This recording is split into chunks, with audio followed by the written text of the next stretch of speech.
काल आदित्य ठाकरेंनी भांडूपमध्ये भाषण करताना सांगितलं की मोदी सरकारचा नारा आहे की अबकी बार 4 से पार, पण जनता मुंबईकर आमच्या आहेत आणि मुंबईकर म्हणतायत की अबकी बार मोदी सरकार तडीपार।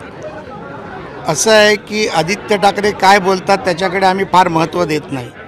या देशातल्या जनतेने निश्चय केला आहे की अबकी बार 400 पार, अबकी बार मोदी सरकार। आणि सुशांत सिंग राजपूत असेल, दिशा सालियन असेल, ज्या प्रकरणामध्ये तडीपार होण्याची ज्यांना भीती आहे त्यांनी तडीपारीची भाषा आमच्याकडे करू नये।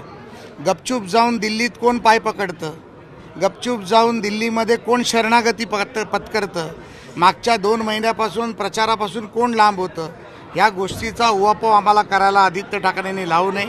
मोदीजींच्याबद्दल बोलत असताना मला वाटतं की ठाकरे घराण्याची त्यांना परंपरा आहे, त्यामुळे त्यांचे पणजोबा असतील, त्यांचे आजोबा असतील, त्यांनी ज्या पद्धतीमध्ये शिवसेना प्रमुखांनी ज्याप्रमाणे या राज्याला या अमृत नोनी आर्थो प्लस ये एक प्रूवन फॉर्मूला है। इसमें मौजूद नोनी फल के गुण और आयुर्वेदिक जड़ी बूटियां शरीर को जरूरी पोषक तत्व देने के साथ साथ हड्डियों और जोड़ों के घिसने, उनमें होने वाले सूजन और दर्द को रोकने में मदद करता है। दर्द मुक्त जीवन के लिए अमृत नोनी आर्थो प्लस। देशाला या प्रत्येक राजकारणाला जे मार्गदर्शन केलं त्या मार्गदर्शनाचं पुस्तक त्यांनी वाचावं आणि त्यानंतर ज्येष्ठांवरती बोलावं ही माझी त्यांना विनंती आहे। महाविकास आघाडीमध्ये सुद्धा आता अंतर्गत लाताळ्या बंडाळी सुरू असल्यास पाहिलं होते। संजय राऊत असतील, नाना पटोले असतील, ते एकमेकांवर चिखल। मी मगाशी माझ्या भाषणात देखील म्हटलं की या महाराष्ट्राला मिळालेले 2 नवीन पप्पू आहेत। महाविकास आघाडी ही निश्चितपणे कधीच एक नव्हती, एक संघ नव्हता।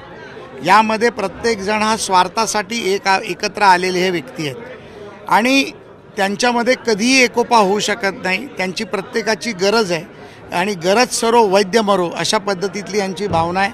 त्यामुळे महाविकास आघाडीमध्ये आता तर ही सुरुवात आहे। अभी तो ये झाकी है, मथुरा काशी बाकी आहे, अजून खूप काही बघायचं। दक्षिण मध्य मुंबईत राहुल शेवाळे उमेदवार आहेत, तुमच्याकडे मोठी जबाबदारी देण्यात आलेली आहे।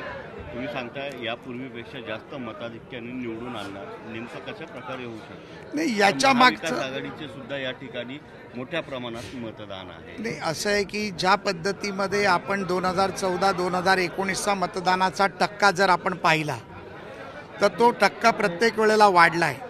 2014च्या निवडणुकीत राहुल शेवाळे 51% मतांनी जिंकले, 2019च्या निवडणुकीत ते 54% मतांनी जिंकले। आज जरी उभाटा शिवसेना जरी वेगळी झालेली असली तरी या मतदारसंघात राहुल शेवाळेंनी केलेलं काम, या राज्यामध्ये मुंबईमध्ये देवेंद्र फडणवीसांनी 2014 ते 19 केलेल्या कामाची प्रचिती, 2022 पासून 2024पर्यंत एकनाथरावजी शिंदे, देवेंद्र फडणवीस, अजित पवारांनी केलेलं काम, हे जर मुंबईच्या विकासाचं मग कोस्टल रोड असेल, मेट्रो असेल, अंडरग्राउंड मेट्रो असेल, MTHL असेल, रस्त्यांची कामं असतील, महापालिकेचा भ्रष्टाचार असेल, ही सर्व जनता, मुंबईतली जनता फार हुशार आहे आणि सुज्ञ आहे, त्यामुळे ती पाहत असते। आणि भारतीय जनता पार्टी, शिवसेना आणि महायुती यांचा जो एकत्रितपणे महायुतीचा समन्वय म्हणून मुंबईमध्ये जी परिस्थिती पाहतोय ही निश्चितपणे चांगल्या पद्धतीतली परिस्थिती आहे। आणि माझी संपूर्ण खात्री आहे की यावेळी किमान 57-58% वरती संपूर्ण या लोकसभेचं मतदान हे राहुल शेवाळेंना मिळेल आणि राहुल शेवाळे 2.5 लाख मताहून अधिक मतांनी विजयी होते।